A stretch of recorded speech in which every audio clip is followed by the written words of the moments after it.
Right, so hi, Greg. Michael. Hi. Can you introduce yourself to our audience? I'm Greg Scarlatoiu.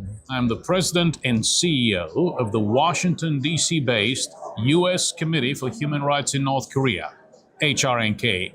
This is America's only organization tasked exclusively to investigate and report on the North Korean human rights situation. We have been around since 2001 for almost 24 years now. HRNK. HRNK indeed, yes. So what made you interested in working for North Korean human rights issue? It is a very personal matter.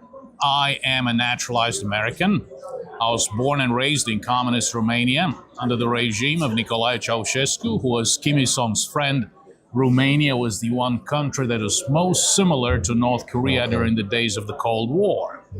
Ceausescu. I thought you can't be worse than North Korea, but I don't know if it was better or worse. It was just bad, really bad. In December 1989, during the anti-communist revolution that brought down the Ceausescu regime, I was a freshman at Bucharest University, English language and literature major. I was in the midst of it. I was in the streets like other young people. The regime fell. The country opened up. I had never been outside the country. Again, this is a very close country, very close society. I took exams for scholarships overseas, and I wrote one of my essays on the Hangang의 기적. The South Korean economic miracle. The Han River miracle. It is a miracle, yeah. Romania's had relations with the North Koreans since 1949. They established relations with South Korea in March 1990. The Romanian, way later. Yes, the Romanian Minister of Education gave my exam paper and the essay to the newly established South Korean embassy, and they offered me a scholarship to become the first Romanian ever to study in South Korea on a South Korean government scholarship. 대한민국 국비장학생. 국비장학생. Wow. So I did. Wow. Yeah, so I did 1 year of language training. Then my 학사 and 석사 at 외교학과, the Department of International Relations at Seoul National University. I worked there in media broadcasting for a few years. Then I came here, went to the Fletcher School, and I've been working in DC since 2002 for 23 years. So why? Why North Korean human rights? It's a very personal matter. I was born and raised in the one country in Eastern Europe that was most similar to Kim Il-sung's North Korea. Then, while studying, working, living in South Korea, I spent a decade on a divided Korean peninsula. To me, it is a very personal matter. Yeah. What did you learn while you were in South Korea? What made South Korea such an economic power and North Korea just people suffering from poverty? It's just a horrendous, it's like a one extreme to another. And other than the human rights issue, why do you think these two countries became so different? What made the difference in South Korea was capitalism, democracy, and the alliance with the United States. It's as simple as that. All Koreans are very entrepreneurial. Yeah. There has been a Taedongang의 기적 as well, a miracle on the Taedong River in North Korea. What is that miracle? The people surviving despite their regime, despite the Kim family regime, despite their leadership. They're entrepreneurial. All they need is opportunity. Just give them the opportunity to work. Give them a market economy. Give them capitalism. Give them private property. So this is what made the difference in South Korea. Of course, South Korean values, family, hard work, work ethic, Korean innovation. Remember, Korea is the country of the Kabuksun, the world's first ironclad ship, the first printing machine, movable printing machine. You really know your Korean history. Well, yes. And the phones we're using, this is a Korean design. Exactly. We used to have the clam design. Remember, this is LG chocolate. It's a global thing, right? And so many other things when it comes to process in the shipbuilding in Korea. South Korea is now the top shipbuilder in the world again. There is so much amazing Korean innovation. Of course, the alliance with the United States helped tremendously because South Korea was under the U.S. security umbrella. And also, during the early days of the Han River miracle, as South Korea was nurturing its nascent industries that became global powerhouses later on, US markets were wide open. Yeah. So this alliance, friendship, and partnership with the United States has helped South Korea tremendously. And of course, full credit must go to the people of South Korea who have worked so hard to create this miracle. So you must know what's going on right now in South Korea with the impeachment of President Yoon, and do. a lot of Koreans, I think, do seem to be a little bit more pro-China, pro-North Korea than our previous generations. What do you think? Do you think we should be worried about this tendency that they're becoming more pro-China? I see a lot, even among the second generation Korean American kids here in the States. A lot of them have turned, not a lot, but some of them have turned into communism, and some of them are saying, look at China, they are economically doing better than previous years. What's your assessment about all of this? China is a huge country with a huge population. China is Korea's neighbor. It has been Korea's neighbor for thousands of years. Korea needs to counterbalance China. This is extraordinarily perilous, extraordinarily dangerous. South Korea needs the friendship, alliance, and partnership with the United States in order to preserve its sovereignty, its identity as a people, its economy, its society, and its democracy. South Koreans must be very careful. Well, okay, on the surface, China might look okay, just like any other developed country in East Asia, like Korea or Japan, but this is really skin deep. It's a very dangerous development, and it's a sign of, I would say, immaturity on the part of young people who don't understand what's going on. But let me not blame it only on the young people of South Korea who fall for this. Let me blame it on the unions, the very far left-leaning teachers' unions that have been controlling textbooks, that don't teach these kids history properly, the history of the Korean War, the history of the two Koreas. Do they tell them about the political prison camps that the Kim family regime has been running? Do they tell them about the crimes against humanity happening just a few kilometers up north? This is unbelievable. So Korea is a very old nation, 5,000 years. It's a nation with an amazing culture, history, and civilization. It is an abomination that 25 million Koreans live under the yoke of this awful regime, and they have lived under this awful regime for 3 generations.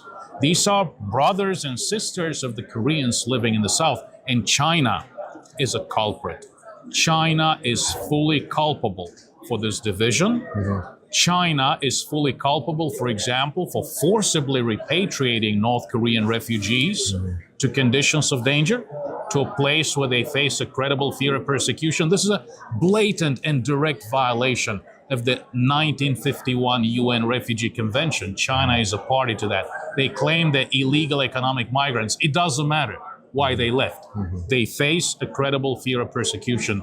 They merit protection as refugees. And there are so many other examples. South Korea is very, very different from China. And that's why China is trying to undermine and subvert South Korea. Democratic, prosperous economic powerhouse, staunch ally of the United States. I don't think people would have been this pro-China unless China would have been an economic power. Now they're GDP number one, like 18%. Some studies had shown 19 to 20% of the entire GDP. I think the United States stands at like 25%. Do you think America bears some responsibility of these left-wing people coming out of the woodwork? For instance, when America allowed China to join the WTO, and they have been eating a lot of America's lunch. You know, the manufacturing went over to China, and a lot of South Koreans, they saw China's economic growth.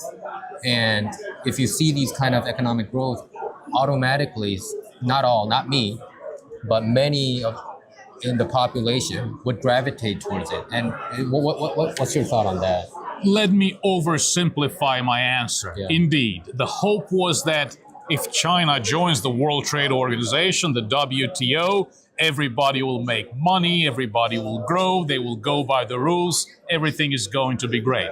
No, China just took the benefits of WTO membership and did not abide by its obligations. And this is a Chinese pattern throughout international organizations. They pick and choose in a variety of fields. If they don't agree with the terms, they simply do not abide by the terms, and that's how we got where we are right now, most unfortunately. Like for instance, like currency manipulation, and even the way they rig the game. They want their patents, to reveal to their companies as well. Absolutely, this is huge, and this can be a very, very long conversation. Yeah. I used to work in the developing world, in Africa, in South Asia.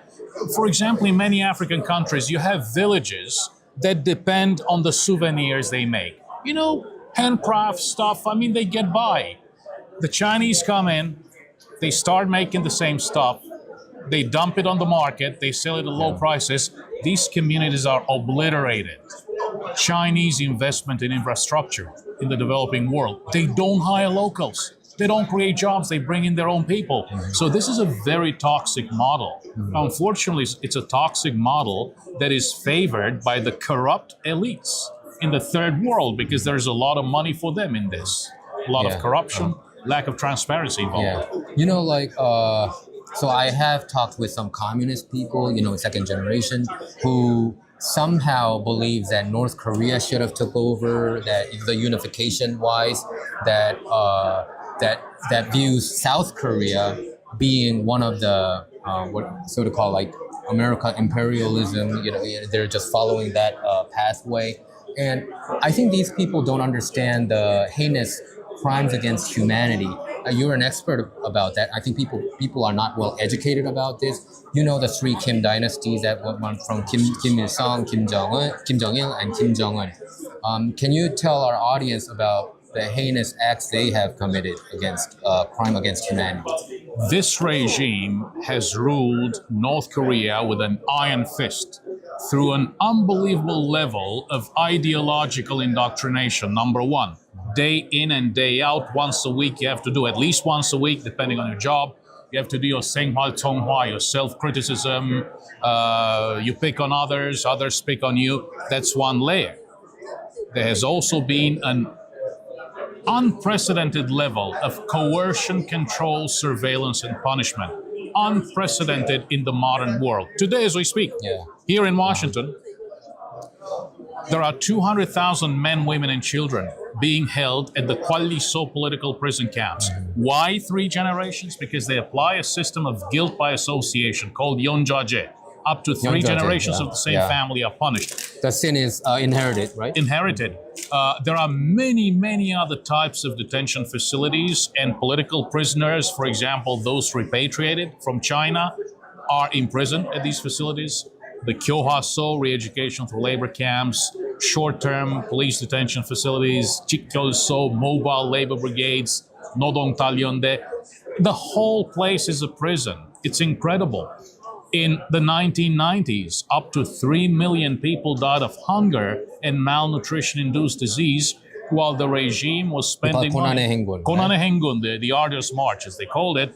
The regime was spending money on purchasing MiG fighters from Central Asian republics.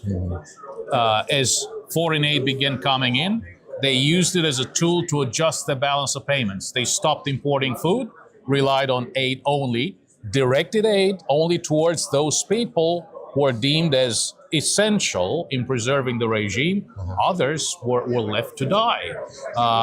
So people live in a world absolutely dominated by terror, fear, brainwashing, indoctrination. In many ways, they're people very similar to us. Yeah. They have families, they love their spouses, they love their children, they love their parents, but they live inside this prison that is North Korea. The level of abuse in North Korea, the crimes against humanity, the other human rights abuses are truly unprecedented in the modern world. Of course, there have been genocides in Cambodia, in the former Yugoslavia, in Rwanda. There is a slow motion Holocaust going on in North Korea. It's been going on for decades. So the violations are unbelievable. What would have happened if Kim Il-sung had taken over? There would have been no Samsung, no Hyundai, no LG, no BTS, no K-pop, no K-drama, no Squid Games. Very, very dark world. No Parasite right? movie No getting Parasite. Academy Award, Best Picture, Best Director. You know, South Korea is more than just a great economy. Yeah. You know, BTS has It's amazing. 200 million fans around the world. It's amazing, yeah. It's not a band. It's a global cultural phenomenon. So South Korea has made the world a brighter place. The world would be a much darker place right now if Kim Il-sung had taken over South Korea. So if you look at Korean politics right now, South Korean politics, you have the People Power Party, it's a conservative party with President Yoon being pro-America and pro-America, Japan, Korea alliance. Yes. And you have the Democratic Party leader, Lee Jae-myung, who sounds very pro-North. And even the accusations against him is he's being tried in court that he sent $8 million to North Korea. And I think the general tone in the Democratic Party in Korea seems to be very pro-North. And they even condemn people, the defectors. Some in the Democratic Party condemn them and criticize them. How dare you betray your own country in the North? I bet you heard about these kind of stories as well. So, and even including former President Moon Jae-in, he sent a defector right back to North Korea, as you might already know, that he got the death penalty. What do you think is going on in the Democratic Party in South Korea? Are they being compromised by by the North Korean government or by China? What is your assessment on this? They're compromised by the North Korean government. They're compromised by China, and they're compromised by their own ideas and beliefs. Some of them are unreformed, very far left-leaning members of the former 386 student movement in South Korea. Okay, so you had the PD line, you had the NL line, right? The PD line was all about the proletariat against the exploiters. Okay, the Cold War came to an end. Everybody kind of realized, come on, that's not what it is about. So the PD kind of subsided. The NL is still around today. You know, many of them look like reformed politicians, truly democratic. Not so much so, not so fast. So I think that what happened during the Moon Jae-in presidency was outrageous. It's outrageous, yeah. They sent those two fishermen back to North Korea with no investigation. Those two poor souls were tortured and killed. What is this, China, communist China? I mean, we used to basically criticize China all the time for doing this. How can South Korea forcibly repatriate two citizens of the Republic of Korea? Does the constitution of the ROK still matter? They're citizens of the ROK. They were, according to the automatically. They're supposed to be citizens of ROK. So it's like Moon Jae-in kicked them out to North Korea to face a death penalty. That's criminal. And of course, isn't he supposed to be tried in the international court? And didn't he violate American? There is no need for an international court. You must exhaust domestic remedies first. If a domestic court is not available, then you go to the international court. There was a ruling just a few days ago, right? 4 government officials suspended sentences based on the Nuremberg principles. Responsibility goes all the way up the chain of command, all the way up to the top person. It's as simple as that. I have colleagues in the human rights community, North Korean human rights defenders. Their offices were raided. Their laptops were confiscated. North Korean defectors had a lot of trouble.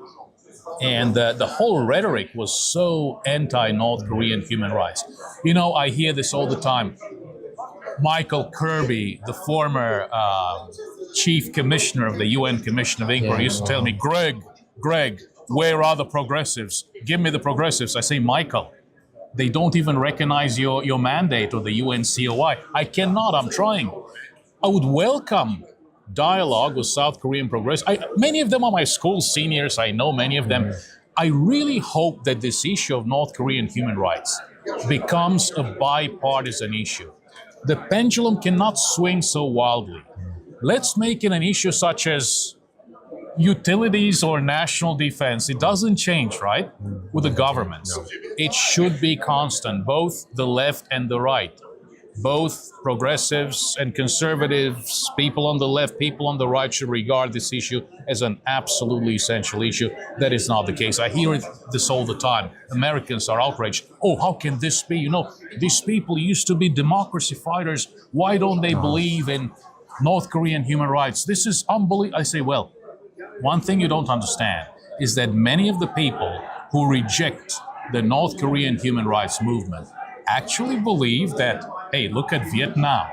They're unified and they're doing okay economically. I really think that deep inside, they think that unification should mean bringing North Korea a little bit to the right and bringing South Korea to the left and meeting in the middle.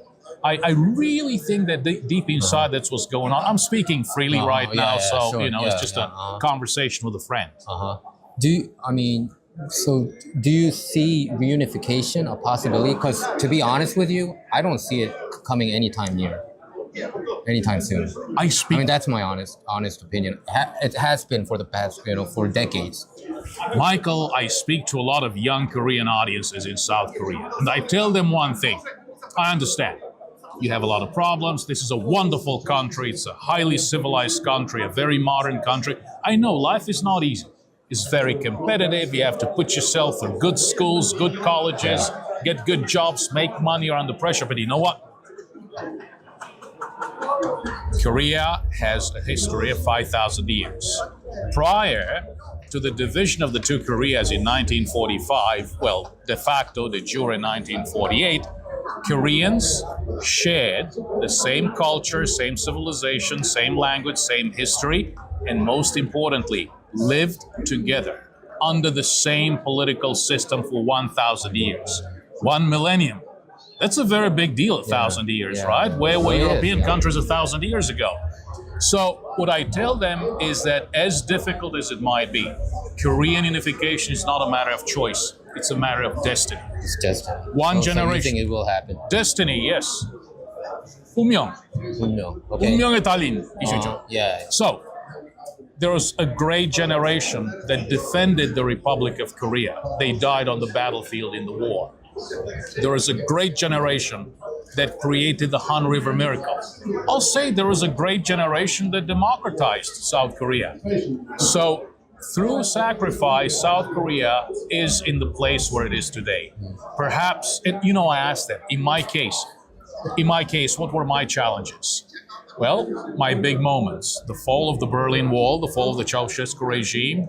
I was in Eastern Europe, I was in the streets. 1997-98, the Asian financial crisis, I was in Korea. IMF. 9/11, I was in grad school, I was in Boston. You were always when the events were happening. Somehow, right. So, what is their challenge? I really think that the challenge is going to be unification. What happens? Because, these regimes, they seem to be infallible. They seem to be eternal. And one night they fall. What do you do? I know we've been planning for this for a long time, but are we really ready? Because one thing I'm a little bit skeptical is with Germany, East Germany was probably one of the richest communist countries, and so that's why I think it was possible. But North Korea is kind of far off from that, so that's why I feel the gap is wider. Do you agree with that between West Germany and East Germany? And so if you compare that picture with South Korea and North Korea, I think the gap is wider, the culture is wider. It's like they're almost almost like a completely two different countries at this point. That is a valid observation, that the two Germanys were closer together economically. I also think that South Korean scholars have obsessed with German unification, and that's why there has been so much focus on the cost of Korean unification, which is going to be very high. But there are also a lot of benefits of Korean unification. Remember, North Korea has to be developed from the ground up. I'm not talking only infrastructure. Yeah. I'm talking the school system, the health system, behavior change campaigns, everything. That's a lot of work. Yeah, It's a lot of money, yeah. and it's a lot of jobs. Yep. It's a lot of jobs for both South and North Koreans. Most important. Yes, the economy is important. Mentality is important. Yeah, these are two different ideologies. Things have kind of diverged. Nevertheless, the same people. No Right, doubt yeah. about it. Of course, it's an economic union. It's a territorial union. Most importantly, it's a union of the people.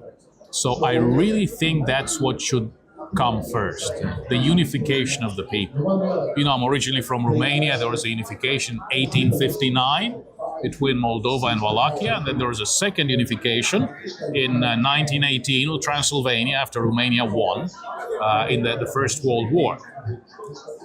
The unification of 1859, the 24th of January, was accomplished by a generation of men and women, young intellectuals who had studied in the West, France, Germany. They 1848 revolutionaries, basically. They made a very persuasive argument in favor of unification, and the ordinary people. Your peasants, your agricultural workers, they bought into this. They understood. Unification of the people, that is most important. Of course, there are difficulties, in particular economic difficulties, but if the two Koreas are unified, those economic difficulties will no longer matter 100 or 200 years from now. Koreans like to say this, right? Talking about their families and their children. Yeah. I am nothing but a stepping stone. Yeah. So even though it sounds daunting and a lot of heavy lifting going on, probably on both sides, it's possible, you know. And how beautiful would it be? It would be great. It would be How great. beautiful I think. would it be? There would be a lot of taxing for the South Korea, I guess. You know? Yes, and how well, but others would help. Yeah. Other nations. We need other nations' help Japan, too. the United States, Yeah. Europe. I mean, of course, USAID, the U.S. development industry is going through some drastic changes right now. But U.S. development assistance is not going to disappear. It's going to be mean, lean, effective. It's still going to be around. And Korea is a prime example. The Marshall Plan rebuilt Western European countries out of the ashes of the Second World War. Japan was rebuilt. South Korea was rebuilt. We can do it again. No doubt about You it. talked about USAID. Do you know that USAID had funded an election body called AWEB in South Korea? I'm wondering whether you know about this. Or I have heard about it, so please tell me about it more. I mean, I was about to ask you if I think. So it's just speculation so far, but I think a lot of voter fraud probably might have happened because with a USAID money, but there has not been concrete evidence so far yet. So we can probably talk about this a little bit in detail down the road. Down the road, perhaps, since we don't know any details, exactly. we shouldn't misspeak. So I think you touched upon something very important because a lot of I have a YouTube channel and a lot of my viewers are coming from South Korea and also here, and many of them are conservatives because I'm a conservative commentator by default. You know, I try to play fair, but automatically I became more conservative by a lot of people on the mainstream view. So a lot of Koreans want Lee Jae-myung, Democratic Party leaders, Lee Jae-myung, be tried in international court, but you said that he has to be tried within the domestically first. Can you tell more in detail why that is? Because a lot of Koreans are saying, we want America to get in. We want America to jail Lee Jae-myung. Some people have an extreme. We want him to be tried internationally, even including Moon Jae-in. But can you talk about the logistics regarding that? Yes, so it is, I would say, a fundamental principle of international criminal law that you go to an international court only if domestic remedies are not available. So let's say there has been a civil war, the country is in disarray, or you cannot trust the local courts. That's why you saw, for example, the Serbian leaders culpable for the genocide in Bosnia, for example, Slobodan Milosevic Radovan Karadzic, Ratko Mladic. So basically, Milosevic was sent to The Hague. He was the first European leader to be sentenced by The Hague. But South Korea is a functioning democracy, of course. South Korea is a legal system that's fully reliable. So the first thing that's needed is exhaustion of domestic remedies.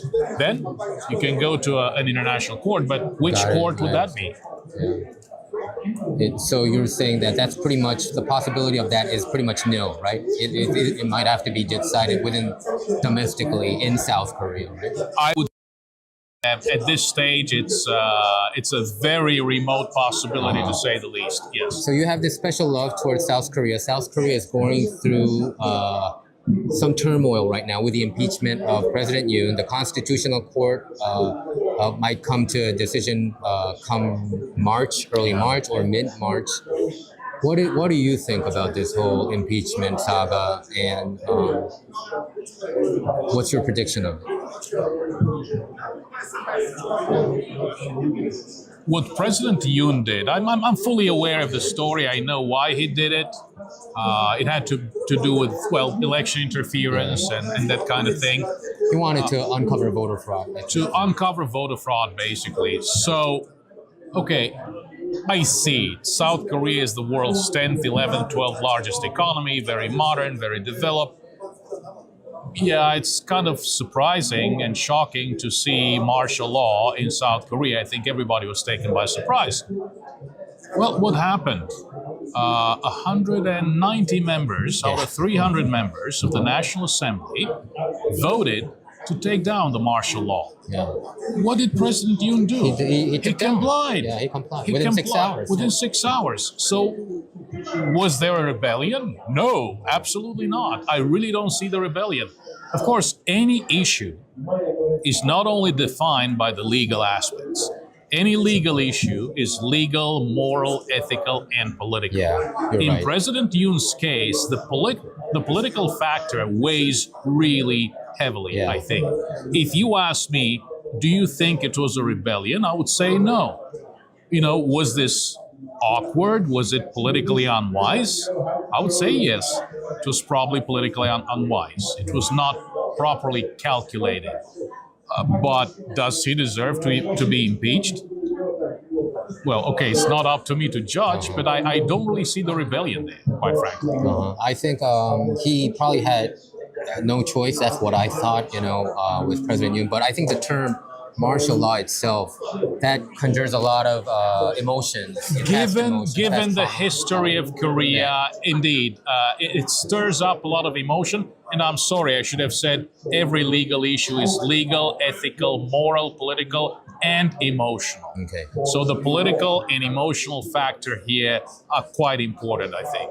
Do you think Trump would meet with Kim Jong-un one more time during his second term and broker some kind of deal and try to help out North Korea's human rights issue as well? I am not part of the Trump administration. I don't work for the government. It's my opinion as an outsider, as a regular American voter. I think that to President Trump, North Korea is unfinished business.